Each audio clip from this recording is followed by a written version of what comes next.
성경 말씀 골로새서 2장 6절부터 7절까지 보겠습니다.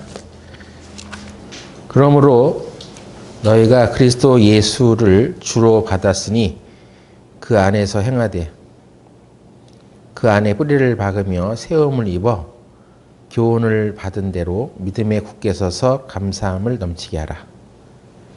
기도드리겠습니다. 은혜롭고 자비로우신 하나님 아버지, 오늘 우리가 한자리에 이렇게 모였습니다. 주께서 오늘 이 자리에 함께 하셔서 우리에게 필요한 말씀으로 공급해 주시고 이 말씀이 우리의 삶이 되게 하여 주시옵소서. 예수님의 이름으로 기도드렸습니다. 아멘. 일주일 방학 잘 보내셨습니까?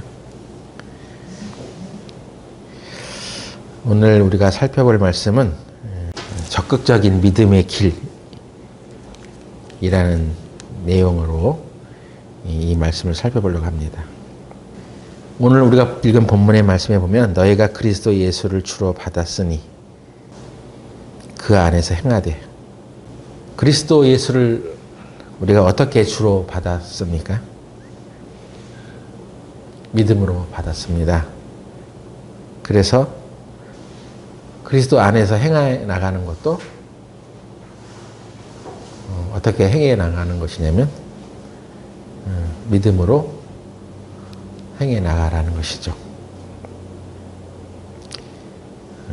킹제임스 성경에는 이 골로새 2장 6절을 그리스도 예수를 주님으로 영접한 것 같이 그분 안에서 행하되, 그러니까 예수님을 우리가 주님으로 영접한 것은 구원을 받는 거죠. 그것처럼 예수님 안에서 행해 나가는 것도 그렇게 하라는 것입니다. 그럼 그렇게가 뭐냐 하는 것이죠. 그렇게가 바로 믿음으로. 우리가 예수님을 믿음으로 주로 받아들이고 구원을 받은 것처럼 예수님 안에서, 그 안에서 행해 나가는 모든 것들도 믿음으로 행해 나가는 것입니다. 이게 오늘 우리의 주제 말씀인데, 예수님을 믿음으로 우리가 우리 주로 받아들이는 것은 알겠는데, 그럼 예수님 안에 우리가 이제 들어왔잖아요. 그러면 이제 그 안에서 살아가는 모든 것도 그렇게 해 나가라고 했으니까 구원받을 때와 같은 믿음으로, 그런 믿음으로 이제 행해 나가는 삶을 살아야 되는데, 우리 대다수가 이제 거기에 미치지 못한다는 것입니다. 왜냐하면 우리가 이 그리스도 안에 들어왔다고 하면서도 그 인식을 제대로 하지 않게 되니까 자꾸 믿음의 길로 살아가지 아니하고 눈에 보여지는 것을 쫓아서 생각하고 판단하고 이렇게 살아가려고 하기 때문에 그렇습니다. 그래서 믿음의 생활을 해나가려면 적극적이어야 되는 거예요. 미국의 테네시주에 어떤 흑인 소녀가 태어났는데 4살 때 급성 폐렴을 앓다가 소아마비 판정을 받고 제대로 걷지 못하는 생활을 하던 소녀가 있었습니다. 11살 때까지 그렇게 살았답니다. 이 소녀가 태어난 가정은 신실한 기독교 가정이었어요. 자녀가 22명이나 된 가족이었는데 그 중 20번째로 태어나서 태어날 당시 체중이 2kg밖에 되지 않는 미숙아였답니다. 그래서 6살 때부터 이제 소아마비니까 보조대를 차고 이제 생활을 해야 되겠죠. 그래서 이 소녀가 나는 다른 아이들처럼 뛰어놀 수 없나요? 라고 이제 자기 엄마한테 말했는데 그 엄마가 얘야, 하나님을 믿으렴. 하나님을 믿으면 하나님이 고쳐주실 거야. 그 얘기를 듣고 하나님께서 언젠간 자기를 고치실 것이라는 것을 믿고 살아갔습니다.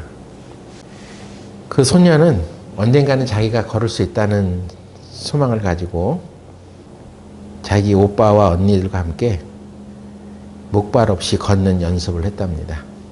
그리고 그의 엄마는 그 딸을 물리치료를 받게 하려고 1시간 걸리는 병원을 찾아서 물리치료를 받게 했습니다. 근처에 가까운 병원도 있을 텐데 왜 1시간씩이나 걸리는 곳에 있는 병원을 찾아갔냐면 가까이 있는 병원에는 흑인들은 받지 않았다는 거예요. 그래서 1시간씩 버스를 타고 병원을 찾아가서 물리치료를 받았습니다. 매일 그것도. 근데 매일 병원에 들릴 수 없는 상황이 되었기 때문에 그 물리치료라는 법을 이 엄마가 잘 배워가지고 집에서도 해주고 그랬대요. 그러다가 그 애가 12번째 생일 되던 해에 아무것도 의지하지 않고 내가 걸을 수 있다는 것을 보여주겠다고 하면서 의사의 사무실에서 걸어 다니는 모습을 보여주게 됩니다. 다들 깜짝 놀랐죠. 그 후에 이제 다시 목발을 의지하지 않고 살아가게 되었고 자기 다리의 근력을 향상시키기 위해서 이제 농구를 시작하게 됩니다. 학교에 이제 농구 선수를 선발하는 시험에 응시를 하게 되는데 아직 그런 실력이 안 됐죠. 그래서 언니는 이제 농구 선수 선발 시험에 응시할 자격이 주어졌는데 이 소녀도 따라갔습니다. 나도 농구하고 싶다고. 근데 너는 아직 농구를 할 만한 실력이 안 돼. 그랬는데도 강력하게 이제 자기도 농구 선수 하고 싶다고 졸라댄 거죠. 그때 그 엄마가 나타나서 지금 그 언니 농구 선수 시험에 같이 가는 그 언니는 얘랑 떨어지면은 안 된다. 둘이 아주 찰떡궁합이라 같이 지내야 되기 때문에 그냥 곁다리로 껴달라고 사정을 해가지고 이제 농구 그 선수로 이제 등록이 됩니다. 그 학교에서 농구 연습을 하는데 농구 실력이 얘가 일취월장해지는 거예요. 자기가 코치에게 자기를 10분씩만 더 훈련시켜 주시면 제 실력이 더 잘할 수 있다고 그렇게 해달라고 졸라가지고 따로 별도로 10분씩 더 훈련받는 그런 시간을 갖습니다. 근데 농구를 이제 하면서 실력이 막 일취월장하니까 걔를 눈여겨봤던 사람이 하나 있었는데 너 육상 해보지 않을래? 그 코치의 권유를 받고 또 여자 육상부에 입단을 하게 되는 거예요. 처음엔 육상을 잘 하지 못했는데 또 부단히 연습을 해가지고 1960년대 로마 올림픽에 참여를 해가지고 100m, 200m, 400m 계주에서 우승하면서 3관왕이 됩니다. 미국에서 가장 뛰어난 아마추어 운동 선수에게 주는 셜리반상을 받고 미국 올해의 인물로 선정이 됩니다. 이 소녀가 바로 누구냐면 윌마 루돌프라는 사람입니다. 그녀의 이야기는 소아마비 소녀가 세상에서 가장 빠른 여성이 되기까지 라는 책으로 많이 알려져 있습니다. 이 윌마 루돌프가 당시 1960년대 그 올림픽에서 100m, 200m 뛰는 모습이 동영상으로도 있는데 한번 보세요. 금메달 딸만한 신체 조건이 되어 있더라고요. 그 애를 육상을 해보지 않겠냐고 권유했던 그 사람도 다 탁월한 그냥 눈을 가졌다고 저는 여겨지는데 윌마 루돌프의 그 역주하는 모습을 보면 다리 기럭지가 장난이 아니요. 진짜 잘 뛰게 생겼어. 그 뛰는 모습이 진짜 잘 뛰어. 다른 주변에 여자 육상 선수들이 막 뛰는데도 뭐 두세 걸음 그냥 앞서 나가는 거예요. 폭발적인 스퍼트로 그냥 뛰어나가는데, 그 남자 100m의 그 두각을 나타내는 그게 있잖아요. 그런 신체 조건이요. 월등해, 아주. 근데 그 애가 어렸을 때는 소아마비였단 말이에요. 누구도 얘는 이제 소아마비에서 다시 일어서서 걸을 수 없다고 판정을 의사가 내렸는데, 그 엄마가 하나님을 믿어라. 하나님 믿으면 네가 다른 애들처럼 뛰어서 다니면서 노를 수 있어. 그 말을 마음에 새기고 자기 인생의 길을 걸어갔던 거예요.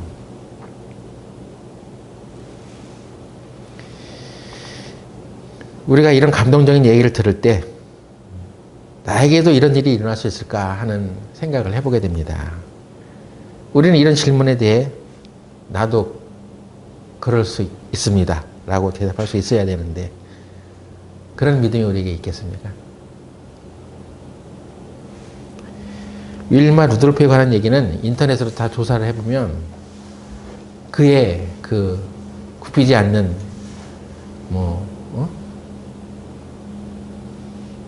끈기, 포기하지 않는 어떤 신념, 이런 것들을 주로 얘기를 합니다. 근데 실제로 그 책에 나온 얘기들을 보면 기독교 가정에서 태어나서 하나님을 믿고 살았단 말이에요. 이런 얘기가 다 빠져 있어. 하나님에 대한 신앙이 없었다면은 그 얘기는 그냥 인간 승리에 불과한 거죠. 초등학교 5학년 교과서에 포기하지 않는 어떤 생활에 대해서 교재로도 이렇게 많이 언급이 된다고 하더라고요. 근데 거기서 그 교훈을 하나님이 주신 신앙으로 그렇게 이뤄갔다는 것은 그런 내용이 없어요.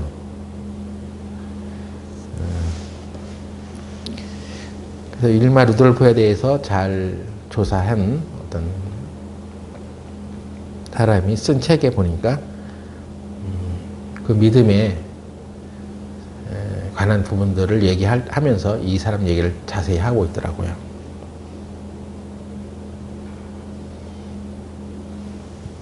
구원받은 우리 그리스도인들이 구원을 받았을 때 받은 그 믿음이 있어. 그러면 그리스도 안에서 이제 우리가 그리스도 안에 들어왔는데 그리스도 안에서 살아가는 것도 그렇게 살아가야 함에도 불구하고 그런 적극적인 믿음을 갖지 못하는 이유가 도대체 무엇입니까? 믿음이 없으면 기쁘시게 못하나니 하나님께 나아가는 자는 반드시 그가 계신 것과 자기를 찾는 자들에게 상 주시는 이심을 믿어야 할지니라. 우리가 하나님 앞에 올바른 신앙생활을 해나가려면 믿음으로 살아가는 것이 중요합니다. 근데 믿음으로 사는 것에 어떤 목표가 있어야 되죠. 우리 인생에는 각자의 소원과 소망이 있을 수 있습니다. 근데 우리에게는 하나님이 우리에게 주신 목표가 있어. 어떤 목적이 있어. 그래서 우리의 소원과 하나님의 목표가 이게 이제 같아지는 그런 삶을 살아야지 정상적이겠죠. 목표는 소원보다 좀 더 위에 있는 거예요. 궁극적인 것이니까. 하나님은 우리가 구원을 받고 살아가면서 살아가는 그것의 목표를 하나님은 어디에 두고 있는지, 내 소원은 그런 목표를 이루며 살아가려고 하는 것인지 이것을 잘 생각을 해야 됩니다. 우리가 바라는 소원들이 잘 안 이루어질 때도 있어. 그리고 그 소원을 결국은 이루지 못하고 우리가 세상을 떠날 수도 있어. 근데 자기가 바라고 있었던 어떤 소원들이 이루어지지 않는다고 해서 신앙생활을 안 해버리냐? 신앙이 무너지냐? 그래서는 안 된다는 거죠. 우리는 더 궁극적인 하나님의 목표를 이루는 삶을 살아야 되기 때문에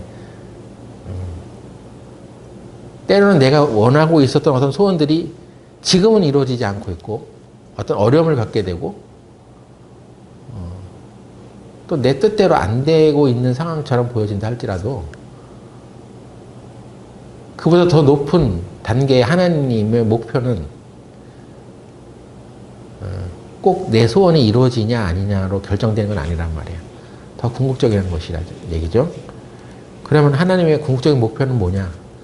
우리 개개인에게 가지고 있는 하나님의 목표는 우리가 그리스도와 같이 되는 것입니다.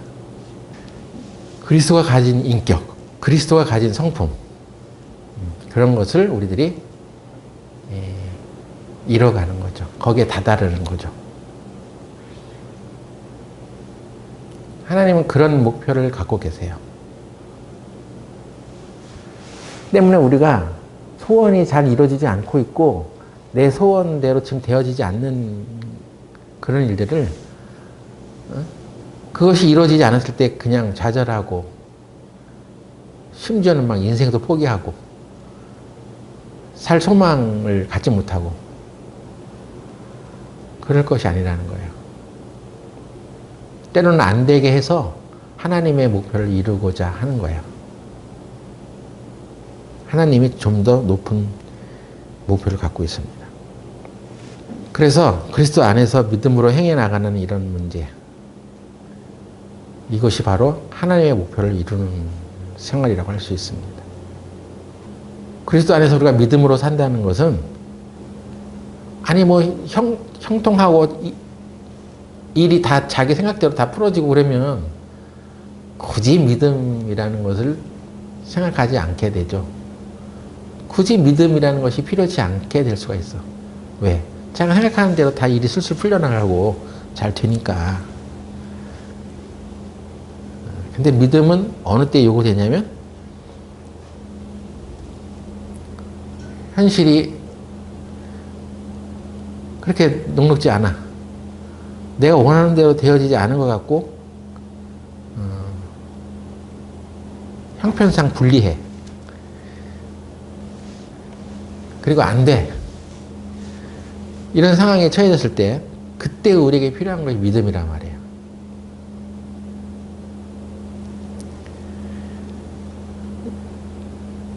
그 실질적인 믿음은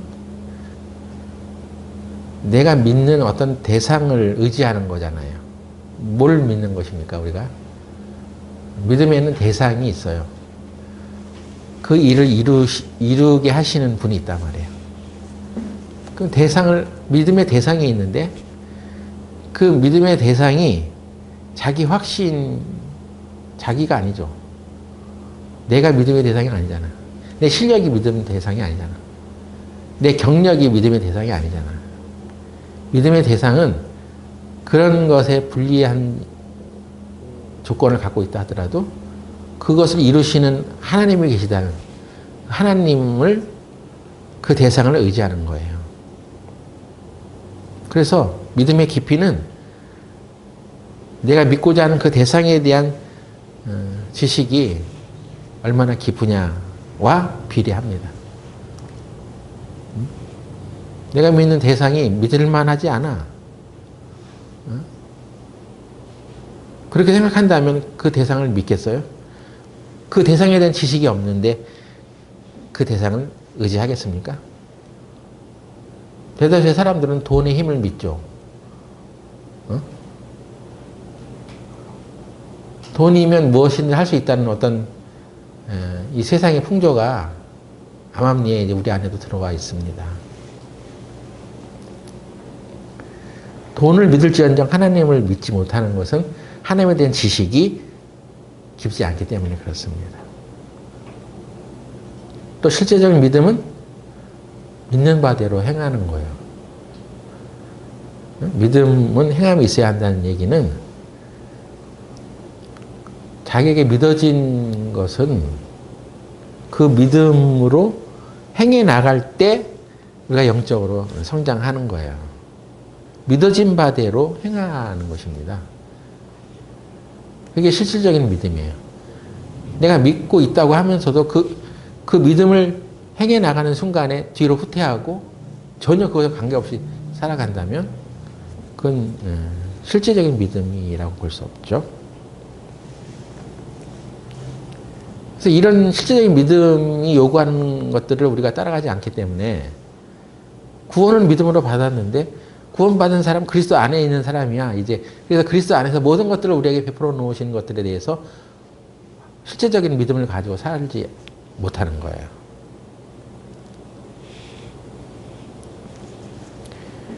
믿음은 들으면서 난다고 했는데 여러분 하나님의 말씀을 읽을 때 그 말씀으로부터 믿음이 이제 생겨나는 것입니다. 그러려면 하나님의 말씀을 읽을 때 어떻게 읽어야 하냐면 하나님의 말씀하실 때까지 읽으라는 것입니다. 오늘 새벽기도 주제 말씀이었는데 성경을 쭉 읽다가 내가 오늘 여호수아를 읽어야지 하고 읽기 시작했어요. 그래서 1장, 2장, 3장 이렇게 계속 쭉 읽어가면서 몇 장을 읽었다는 것으로 성경을 읽어가면 그냥 진도 빼는 것입니다. 그렇게 해서는 그 성경을 통해서 하나님의 말씀을 듣지 못하는 거예요. 이게 맹점입니다. 네? 뭐 성경을 뭐 받았어, 뭐 이렇게 필사하고 손글씨로 이렇게 하고 한 글자 한 글자를 받아 적는 사람들도 있는데 아무리 그렇게 한다 할지라도 그렇게 그 성경을 통해서 우리가 살펴봤던 그 말씀을 통해서 하나님이 뭘 말씀하시는지를 듣지 못한다면 그럼 뭘 하는 거예요? 네? 여호수아 1장 보세요. 여호수아 1장 8절 보겠습니다. 이 율법책은 하나님의 말씀을 상징하는 거예요. 이 율법책을 네 입에서 떠나지 말게 하며 주의 아로 그것을 묵상하여 그 가운데 기록한 대로 다 지켜 행하라. 그리하면 네 길이 평탄하게 될 것이라 네가 형통하리라. 하나님은 여호수아에게 우리 길이 형통한 결과가 일어나는 아주 분명한 길을 가르쳐 주었습니다. 너는 하나님의 말씀을 내 입에서 떠나지 말게 해. 이거는 단지 내가 이 하나님의 말씀을 줄줄줄 읽는 걸 말하는 게 아니에요. 이렇게 읽는 것을 잘하는 사람들이 유대인들이야. 근데 그 하나님의 말씀을 통해서 이 말씀을 내 입에서 떠나지 말게 하라는 그 의미와 어떤 역할들을 잘 모르고 그냥 겉으로만 그들은 율법의 토라라고 하는데 그 경전을 어렸을 때부터 읽어. 근데 그 중에는 그냥 의미 없이 그냥 생각 없이 그냥 입으로 그냥 외우고 이렇게 하는 사람도 있어. 이게 형식으로 가버리는 거예요. 그래서 유대인들이 하나님 앞에 형통하게 살아갈 수 있는 길을 하나님께서 분명하게 제시해 줬는데 그것을 의미를 제대로 받지 못하고 올바로 그걸 깨닫지 못하고 그냥 겉으로만 이렇게 하는 것으로 행해 나갔기 때문에 이게 외식주의가 되는 거예요. 그래서 하나님의 말씀을 들으면서도 하나님 뜻을 깨닫지 못하는 사람이 되는 거죠. 안타까운 거예요. 이 내 입에서 떠나지 말게 하라는 이 말씀 속에는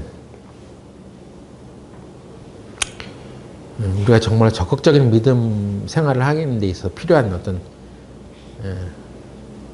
요소가 들어 있습니다. 어떤 형편에 어떤 상황에 처해졌을 때 이 상황에 대해서 하나님께서 하신 말씀이 무엇이냐? 그 말씀을 내 입에서 떠나지 말게 해야 됩니다. 응? 하나님 말씀을 뭐 이렇게 입으로 읽고 뭐 낭독하고 해 나가다가 어려운 일이 탁 터졌어. 그럼 그때는 응? 아 이거 죽겠네. 이거 어떻게 해야 되는겨? 하면서 입에서는 여전히 부정적인 얘기가 나오고 있고 하나님의 이 상황에 대해서 어떤 말씀을 하시는지 전혀 그 입으로 나오지 않고 있다면 예? 하나님의 이 말씀, 이 율법책을 내 입에서 떠나지 말게 하며 안 되는 거예요. 그것이. 가장 암담한 현실 앞에서 전혀 불가능한 상황인 것처럼 여겨지는 그 상황에서 하나님의 말씀이 나와야 하는 거야. 하나님의 말씀은 헛되이 우리에게 없어지는 것이 아닙니다. 그 말씀, 하나님 말씀 자체는 하나님의 입에서 나간 말씀은 헛되이 돌아오지 않는다고 했어. 반드시 그 말한 말을 이루고 돌아온다고 했어. 그러니까 그 어려운 상황에 처해졌을 때 내 생각을 말하지 말고 하나님께서 이 부분에 대해서 어떻게 말씀하셨는지를 그걸 말을 하는 거예요. 그건 내 말이 아니라 하나님의 말을 내뱉은 거잖아요. 내 입에서 그 말이 떠나지 않게. 하나님 모든 것을 이루셔. 하나님은 다 하실 수 있어. 이 말이 나갔을 때 그 말이 하나님의 말이기 때문에 하나님의 말은 반드시 그 뜻을 이루고 돌아온다는 것입니다. 근데 우리는 이 말씀을 그냥 내 입에서 그냥 뭐 암송도 할 수 있겠죠? 낭독도 할 수 있겠죠? 근데 진짜 이 말씀이 필요하고 이 말씀대로 이루어지는 능력이 있는데도 불구하고 그 말씀을 써야 할 때는 안 써. 내 입이 그 말을 내뱉지 못한다면 그 말씀은 아무 효과도 나타나지 않겠죠. 이 말씀이 믿는 자 속에서 역사하신다 하셨는데 여호수아가 여리고 성을 무너뜨린 것은 그가 그 성을 7번 돌았기 때문이 아니에요. 네? 그런 행동을 했기 때문에 여리고 성이 무너진 게 아니라고. 하나님이 그런 방법으로 여리고 성을 무너뜨릴 테니까 그렇게 하라고 하는 그 말씀에 순종했기 때문에 그렇게 무너진 거예요. 사실 전쟁이 터져서 성을 무너뜨리는 그 작전을 수행할 때 어떤 군대에게 야, 그 성을 그냥 7번 돌아. 그러면 그 성이 무너질 거야. 이거는 그건 현실적인 방법이 아니죠. 네? 좀 말이 안 되는 방법이죠. 아니 뭐 성 밖에서 그냥 무슨 돌멩이를 그냥 날리는 투석기로 돌을 날려서 성벽을 무너뜨리든지 아니면 뭐 사다리를 타고 올라가가지고 격렬한 싸움을 하든지 뭐 어떤 공격을 해야지 그 성을 무너뜨리고 성을 탈취할 수 있잖아요. 근데 여호수아에게 들려진 하나님의 말씀은 이건 비정상적인 군대에서는 먹히지 않는 얘기란 말이에요. 싸움을 해나가는 군사에게 성을 그냥 7번 도르면 성이 무너진다고 한 그 작전 지시는 이건 받아들일 수가 없는 거예요. 그러니까 그런 요구들이, 그런 하나님의 말씀의 요구들이 내가 어떤 힘들고 어렵고 중대한 어떤 입장에 처해졌을 때 그런 말씀이 나에게 왔다. 그럼 우리는 어떻게 할 거냐 말이에요. 대다수 이성적으로 납득이 안 되니까 다 거기서 손을 놓는 거 아니겠습니까? 안 되는 일이야. 방법이 없어. 그러니까 구원을 받을 때는 믿음으로 받았는데 그리스도 안에서 살아가는 것은 그것을 믿음으로 순종하지 않는단 말이에요. 믿는다는 것은 그 말씀에 순종한다는 얘기잖아요. 근데 여호수아가 탁월한 것은 그 말씀대로 그 비합리적이고 비이성적인 상황에서 하나님 하신 말씀을 믿고 순종했다는 것입니다. 그렇게 도른 거예요. 순종했기 때문에 도른 거예요. 네? 그래서 하나님께서 그 순종을 통해서 일을 하시는 것입니다.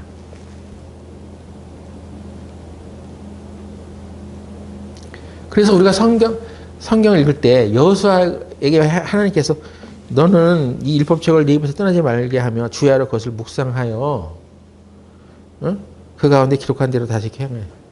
하나님의 말씀을 쭉 읽다가 지금 내게 필요한 말씀, 내가 고쳐야 될 말씀이 딱 나온단 말이에요. 우리는 하나님의 뜻을 알기를 원해. 하나님의 뜻대로 살기를 원해. 그것이 하나님의 뜻대로 사는 사람이 되는 게 하나님의 목표라는 것입니다. 하나님이 나를 통해서 이루고자 하는 일들을 이룰 수 있도록 하나님의 뜻에 맞는 사람이 되는 거, 그게 하나님의 목표야. 그러려면 우리가 하나님의 뜻을 알아야죠. 내 뜻은 이렇지만 하나님의 뜻은 하나님의 말씀을 통해서 우리에게 제시해 놨어. 그러면 하나님의 뜻을 알기를 원합니다. 그리스도인이 되어서 내가 이 땅에서 어떻게 살아가야 됩니까? 이 상황에 대해서 내가 어떤 선택을 해야 됩니까? 잘 모르겠거든? 하나님의 말씀을 보는 거예요. 하나님, 제게 말씀해 주십시오. 하나님의 뜻을 알고 싶습니다. 그래 놓고 그냥 가만히 앉아서 하나님 뜻이 그냥 어느 순간에 팍 웃는 게 아니라 하나님의 말씀을 통해서 하나님의 뜻을 알려놨으니까 그럼 하나님의 말씀을 읽는 거예요. 그러면 그것이 어떤 말씀이든 간에 하나님의 말씀 다 연결이 돼 있어. 내가 지금 의미 없이 읽는 것 같아도 그것이 훗날 어떤 일들이 일어나고 보면은 그 말씀이 하나님의 뜻이었구나 하는 것들을 알게 될 수도 있습니다. 그래서 하나님의 말씀을 어디든 읽다가 보면 내가 하나님의 뜻을 구하는 가운데 읽었기 때문에 그 말씀이 딱 주어지는 거예요. 근데 대다수는 그냥 빨리 진도만 빼려고 읽다 보면 그런 거 읽어도 그냥 두 번 다시 생각하지 않고 빨리 그냥 지나치죠. 그렇게 하면 안 됩니다. 읽다가 하나님이 정말 말씀하시는 것이 있어 거기에. 그럼 거기서 스톱을 해야 돼요. 딱 멈춰. 더 이상 읽지 마. 그리고 그 말씀에 대해서 다시 한번 생각을 해보는 거예요. 그런 시간을 가져야 되는 거예요. 그때 하나님께서 말씀하시는 거예요. 그 말씀이 내게 주시는 하나님의 음성이야. 그래서 우리가 하나님의 말씀을 어떻게 읽어야 되냐면 하나님이 말씀하실 때까지 읽으라는 거예요. 그렇다고 나는 하나님께서 말씀하실 때까지 읽을 거야 해가지고 그냥 그냥 주구장창 읽으라는 게 아니요.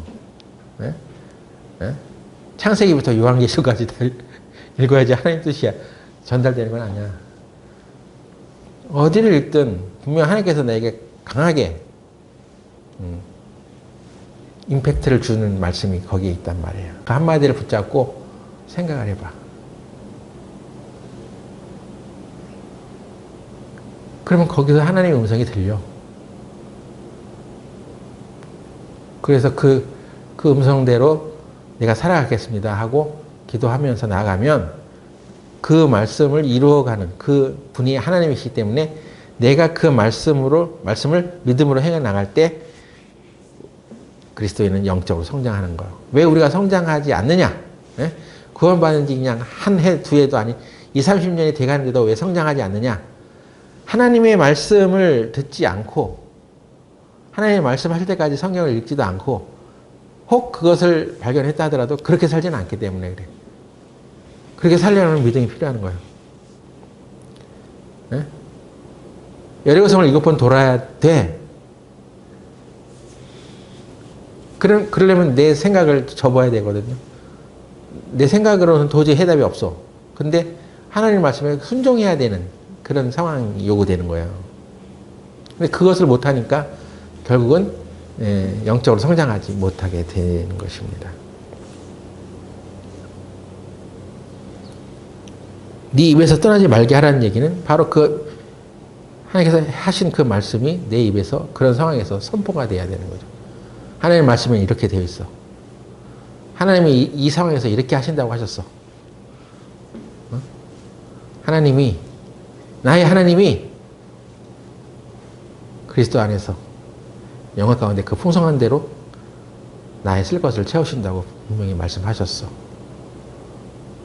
그것을 그런 상황에서 입으로 선포를 해야 되는 거예요.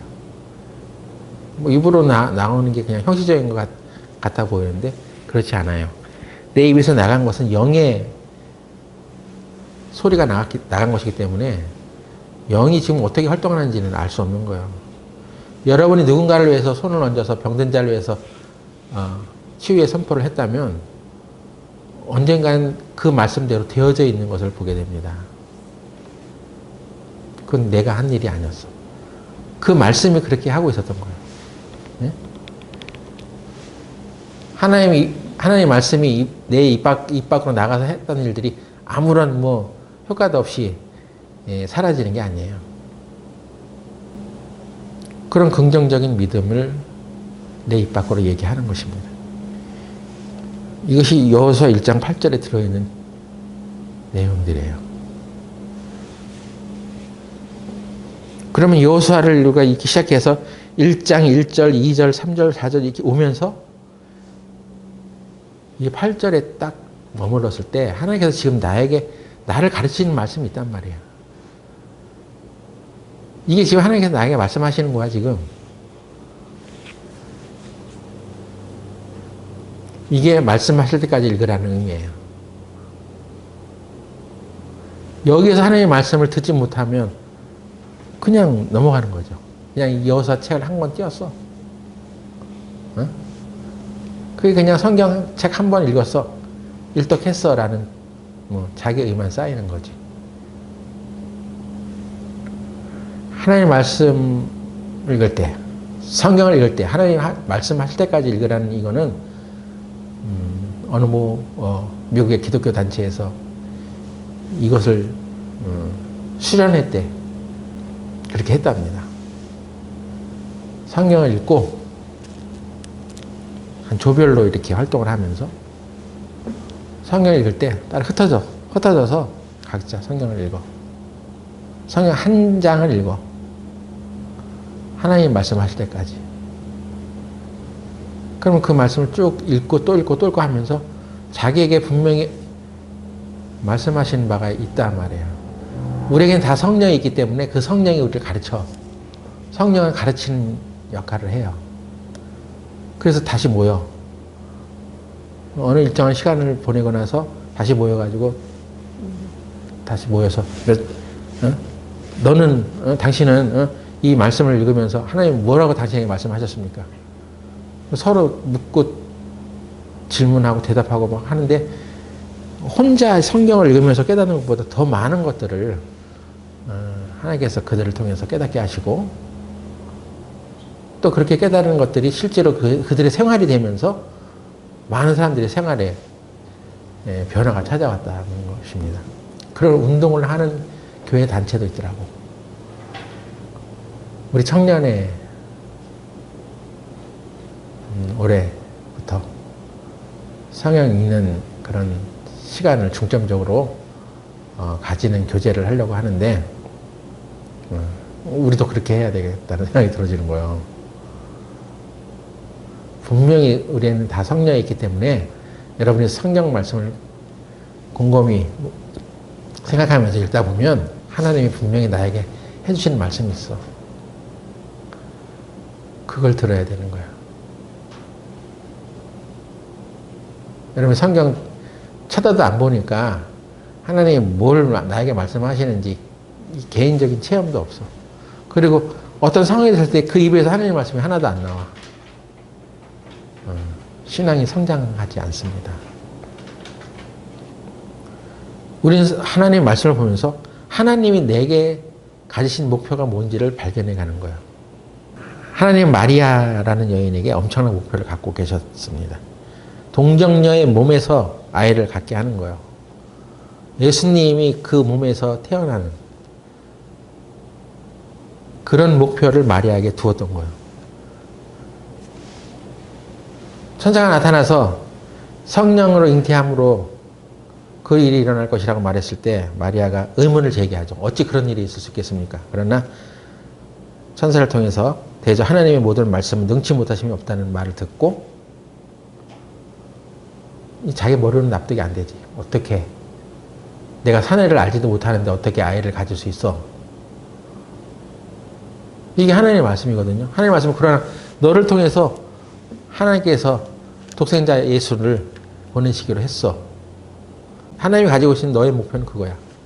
하나님이 너에게 그런 목표를 갖고 계셔. 그러니까 그 목표를 받아든 사람은 예? 그건 뭐 이해하고 납득할 수 없는 거잖아요. 그 당시 의학적 지식으로도 그렇고 상식으로도 그렇고 이건 납득할 수 없잖아요. 예? 그러니까 하나님의 목표는 우리에게 믿음으로 전달되어지기 때문에 그거 육신적으로 생각으로 계속 밀어붙이면 나는 하나님의 목표, 하나님의 뜻과는 전혀 상관없는 삶을 살 수밖에 없는 거예요. 계속해서. 그냥 나는 내가 이루고자 하는 삶을 살고자 하는 거예요. 자꾸. 우리에게는 우리의 소원도 있지만 하나님의 목표가 있어. 그래서 우리의 소원을 가지고 살아가다가도 하나님의 목표를 만나게 되면 이 내 소원이 하나님의 목표와는 다르기 때문에 하나님께서 나에게 어떤 혼란을 또는 어떤 어려움을 통해서 그 일을 알게 할 수도 있고 하나님의 목표가 더 선하다는 것을 깨달을 수 있도록 믿음의 길로 인도하는 과정들이 분명히 있단 말이에요. 그런 상황들을 만나게 되죠. 마리아라는 여인이 그때 대저 하나님의 모든 말씀은 능치 못하심이 없다는 말을 듣게 되었을 때 그건 뭐 부정할 수 없는 거 아니에요. 예? 하나님의 말씀은 능치 못하심이 없어. 그래서 하나님은 너를 통해서도 하나님의 아들을 육신의 몸으로 입고 이 세상에 잉태케 할 수 있어. 거기에 순종한 거예요. 이게 그리스도 안에 있는 사람의 삶의 모습이란 말이에요. 그것을 감당치 못할 것이 아니었던 거예요. 마리아에게는. 아니, 우리는 감당치 못할 수도 있어. 근데 그 당시 마리아에게는 그 감당치 못할 어떤 것들을 허락하지 않는다는 하나님의 말씀에 입각해서 그가 감당치도 못한 일을 당한 게 아니에요. 그러나 하나님의 말씀은 모든 하나님의 말씀은 능치 못하심이 없다는 그런 믿음을 갖고 있었기 때문에 자기 논리적인 생각으로는 이해가 안 되고 받아들일 수 없었을지 모르지만 거기에 순종하는 거잖아요. 순종할 수 있는 상황이 된 것입니다. 그래서 주의 여종이오니 말씀대로 내게 이루어지이다. 이렇게 입으로 나오게 되잖아요. 근데 대다수 우리가 신앙생활 하면서 우리가 듣는 또 우리에게 요구하시는 하나님의 목표 그 말씀들을 듣게 될 때 우리는 다 어떻게 반응하냐 하는 것입니다. 네? 대다수 그거는 할 수가 없어. 그냥 멈춰버리는 거 거기서. 아니 거기서 손을 놔버리고 뒤로 자빠지고 적극적으로 가지 않아. 윌마 루돌프처럼 나는 하나님을 믿으면 그리고 내가 하나님이 그렇게 하실 수 있다는 것을 믿기 때문에 나도 정상적으로 걸어다니면서 애들과 뛰놀 수 있어. 그런 생각을 가졌던 것처럼.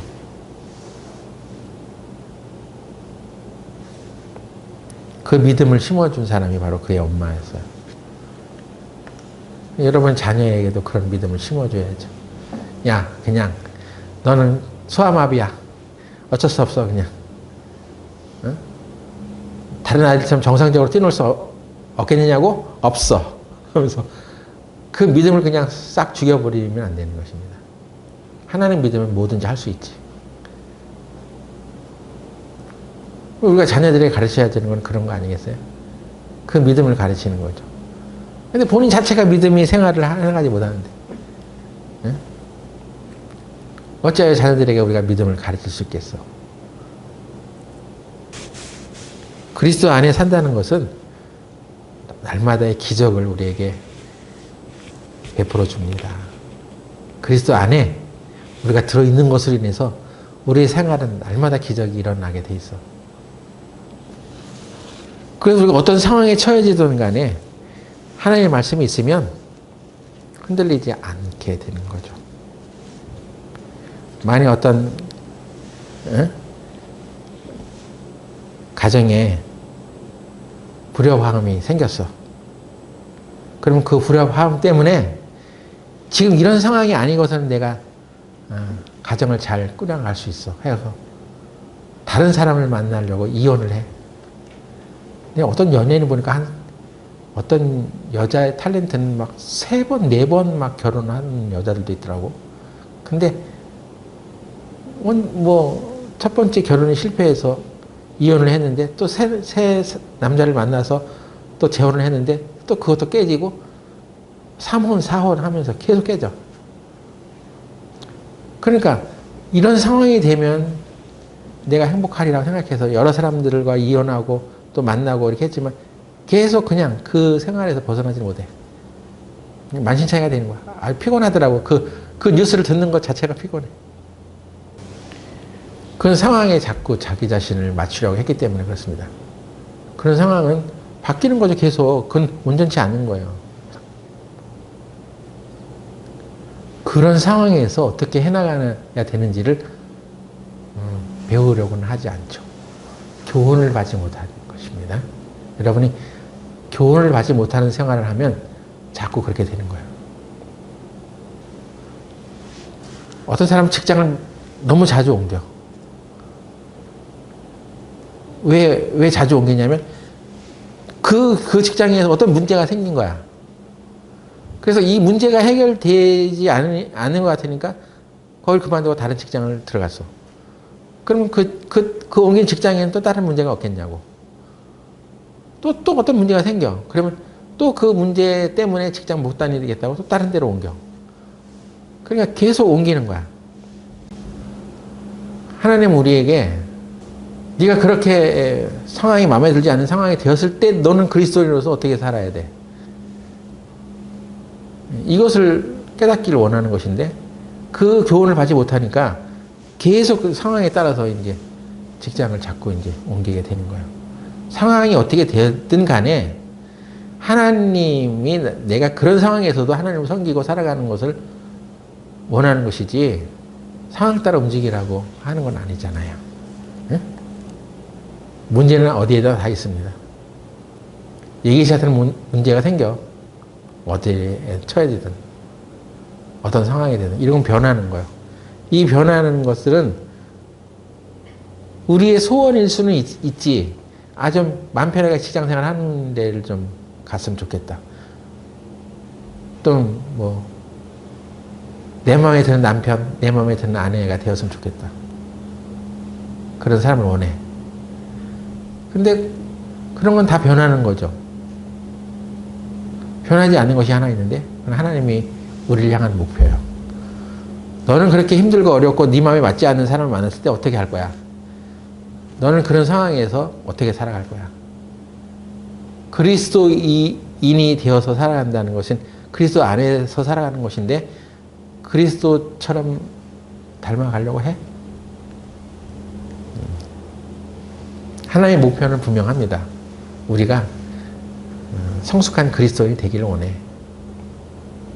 우리가 아무리 복음을 전하는 것이 구원받은 하나님의 자녀의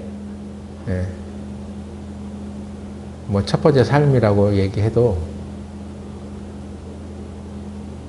구원받은 사람이 인격적으로 그리스도의 성품을 따라 살지 못하게 되면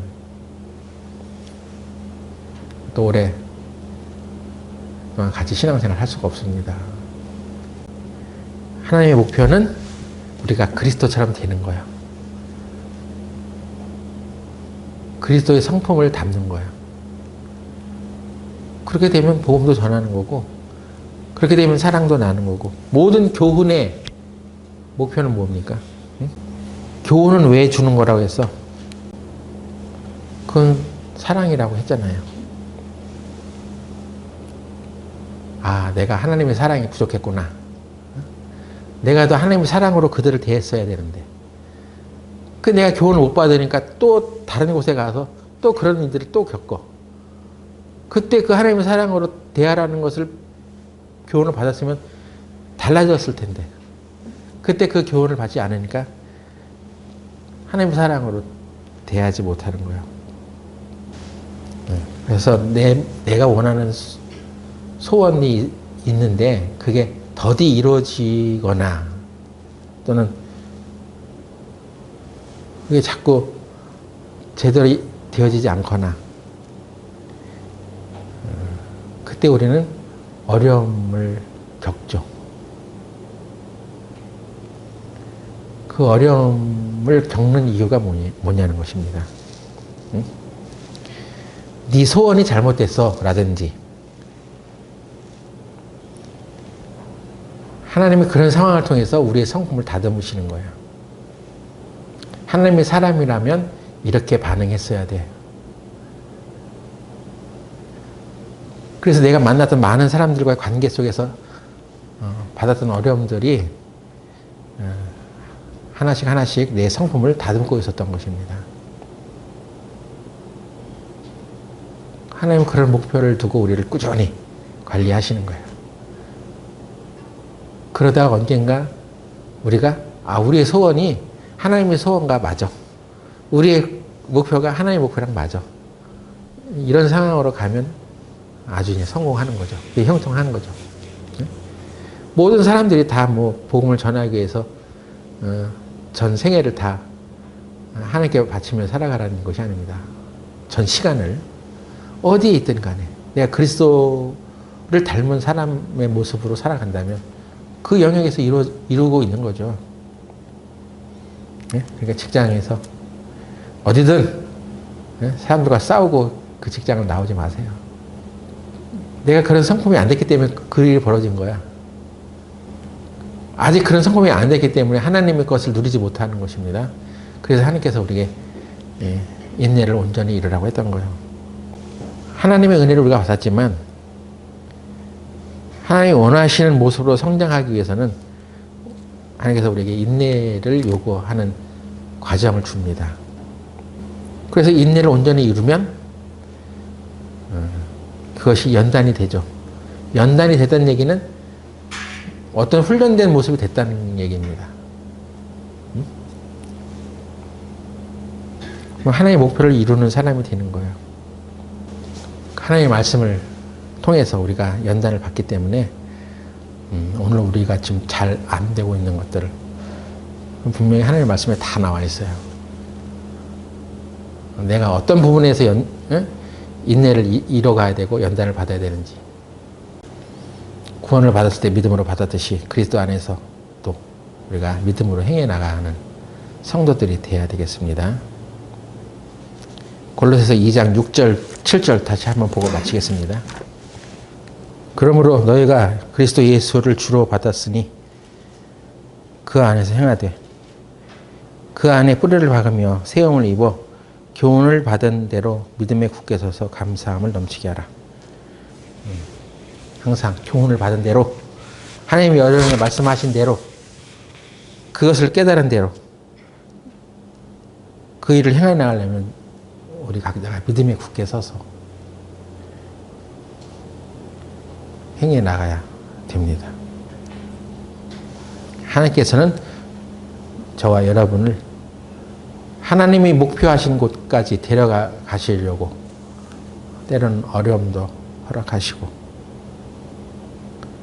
내 소원대로 안 되게 하시고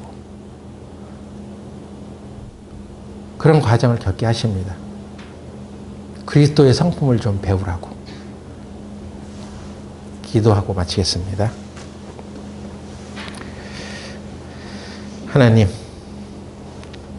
오늘 우리는 구원을 믿음으로 받은 우리 하나님의 자녀들이 그리스도 안에서도 믿음대로 믿어진 대로 행하며 살아야 한다는 것을 배웠습니다. 하나님께서 우리 교회 안에 우리를 힘들게 하고 또는 어렵게 되어지는 상황 속에 우리가 있을 때에도 하나님은 신실하게 하나님의 목표를 이루고 계시는 줄 압니다. 우리가 하나님의 말씀을 읽을 때 또 볼 때에도 하나님의 뜻을 발견하고 하나님의 음성을 듣는 교회가 되게 하여 주시옵소서. 예수님의 이름으로 기도드렸습니다. 아멘.